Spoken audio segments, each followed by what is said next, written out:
আছো? আশা করি সব ভালো আছে এবং সুস্থ আছো। তৌফিক মিত্র ব্লগসে তোমাদের অনেক অনেক স্বাগত, অনেক ভালোবাসা দিয়ে আরেকটা নতুন ব্লগ নিয়ে চলে এলাম। সবাইকে ভেরি ভেরি গুড মর্নিং। আর আজকে তো গুড ফ্রাইডে, স্কুল নেই, বাগান ঘুমাচ্ছে, আর পড়াও নেই আজকে সকালে।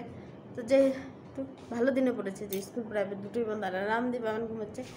তো চলো, রান্না বসিয়ে দিয়েছি, ভাতটা বসিয়েছি, ভাতটা এখনো হয়নি, আর সবজিটা কেটে নেবো। চলো, দেখতে পাচ্ছ ভাতটা হয়ে গেছে, প্রায় একটা করলা সেদ্ধ দিয়েছি। তোমাদের দাদাভাই বলছে কালকে করলা আনলাম, আমাকে সেদ্ধ দিয়ে দিয়ে খাওয়াবে, ঠিক আছে? তাই মনে পড়লো একটু, তাই একটা করলা সেদ্ধ দিয়ে দিয়েছি, ভাতের নিচে রেখে দিলে হয়ে যাবে করলাটা। তো ভাতটা অলরেডি হয়ে গেছে। তো চলো ভাতটাকে নামিয়ে নেই, আর কি বলো তো, সবজিটা কেটে নিই, আজকে আমার লেট হয়ে যাবে গো, বুঝতেই পারিনি আজকে। ভাতটা হয়েই গেছে।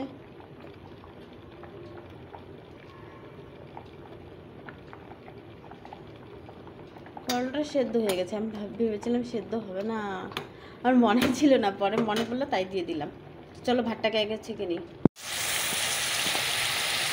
মাছের ঝোলটা বসিয়ে দিলাম, মাছের ঝোল হবে এটা দিয়ে। চলো এবার মশলাগুলো করে নিই, মশলাটা করে নিই।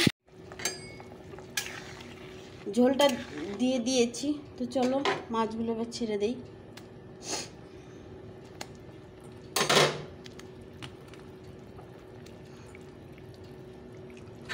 মাছগুলো দিয়ে দিলাম।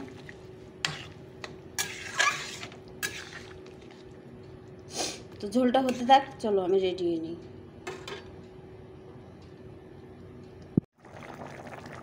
মাছের ঝোলটা হয়ে গেছে, তো চলো গ্যাসটাকে বন্ধ করে দেই, মাছের ঝোলটাকে নামিয়ে নিই। আমার এখন ডিউটি যাওয়ার টাইম হয়ে গেছে,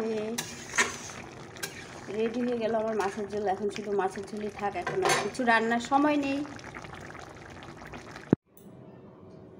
তো চলো বেরিয়ে পড়ি ডিউটিতে। মাথাটা চিরুকুনি করলাম, তাও আমার লাগছে কেন? তো চলো পরে কথা হচ্ছে। আর আজকে যা রোদ উঠেছে গো, একদম আজকে বোঝা যাচ্ছে যে চৈত্র মাস পড়ে গেছে। তো চলো যাওয়া যাক, পরে কথা হবে আবার। হ্যালো গাইস, তো লাঞ্চে চলে এসছি গো। দেখো আমি কখন যে 2টো বেজে গেছে আমি দেখতেই পাইনি, বাবান গেছে আমাকে ডাকতে, এখন দেখি 2:12 হয়ে গেছে। তো চলে এলাম লাঞ্চে। আর কি বলো তো, ঘরে অনেক কাজ আছে। তো একটু করলা ভাজি বসিয়ে দিলাম। সকালে তো শুধু মাছের ঝোল করে গিয়েছি, সকালে মাছের ঝোল দিয়ে খাওয়া হলো। তো এখন একটু করলা ভাজি করে নেই, মনে হয় হাবাচ্ছি গো আমি। করলাটা বসিয়ে দিয়েছি, করলাটা ভাজি হলে স্নানে যাব। দেখো আরেকজন স্নানে যাবে, জামা ঠামা সব খুলে নিয়েছে। আর প্রচণ্ড গরম লাগছে, আজকে প্রচণ্ড রোদ উঠেছে। ভেবেছিলাম কিছু জামা কাপড় কাচবো, তো আসতেই অনেকটা লেট হয়ে গেলো, তারপরে সমানে হাঁচি হচ্ছে। তো আজকের কাছাকাছির দিকে যাওয়া যাবে না, তাহলে আর অবস্থা আরও খারাপ হয়ে যাবে। তো আজকে কাছাকাছি ক্যান্সেল। তো এখন শুধু বিছানাটাও পুরো গুছানো হয়নি, ঘুমোচ্ছিল বলে গুছাইনি। তো এখন করলাটা ভাজি হতে দিতাম, বিছানাটা গুছিয়ে নিই, তার কাজ আর কোনো কাজ করবো না আজকে। তারপর স্নান করবো, পুজো দেবো, ভাত খাবো, বাস। তো চলো এইটুকু কাজ আগে করে নিই, পরে কথা হচ্ছে এবার। হ্যালো গাইস, তো দেখতে পাচ্ছ চা নিয়ে বসে পড়েছি, চা আর বিস্কুট নিয়ে নিয়েছি। চা আর বিস্কুট বাবান শুরু করে দিল। যেমন গরম লাগছে সেরকম হাঁচি উঠছে। আগে চাটা খেয়ে নিই, আর ভালো লাগছে না, শরীর প্রচণ্ড খারাপ লাগছে। তো চলো চাটা খেয়ে নিই, মনে হচ্ছে বৃষ্টি হলে অনেকটা ভালো লাগতো। তো চা কই নিয়ে আয়। তো চলো পরে কথা হচ্ছে এবার।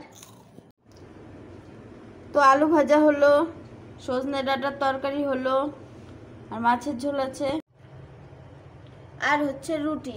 এই হলো রাতের মেনু। তো রুটিগুলো ভাজা হয়ে গেল, খেতে দিয়ে দিলাম। চলো এখন আমিও খেতে বসি, খাওয়া দাওয়াটা সেরে নিই। হ্যালো গাইস, এলবিটা হয়ে গেল, সবাই আসো না গো এলবিতে, আমার মনটা খুব খারাপ গো। তো খাওয়া দাওয়া হয়ে গেছে, এখন আমার প্রচণ্ড আবার খিদে পেয়ে গেছে, কিছু খাই খাই করছে মনটা, কি খাইছে সেটাই ভাবছি। তো ভাবছি তো চলো ব্লগটা আগে শেষ করি, তারপরে দেখি। রাতও হয়ে গেছে, পাক্কা 1টা বাজে। কোথায় ঘড়িটা আমার? পাক্কা 1টা বাজে। তো লোকে আমাকে পাগল বলবে না বলো, আমি এত রাতে ভিডিও করি, যখন সবাই ঘুমিয়ে পড়ে তখন আমি ভিডিও দিচ্ছি, দেখো তাহলে কে দেখবে ভিডিওগুলো? তো সবাইকে গুড নাইট বলবে, সবাই ভালো থেকো, সুস্থ থেকো, সাবধানে থেকো, টাটা। কালকে সকালে ডিউটি আছে, তাড়াতাড়ি উঠতে হবে, বাই।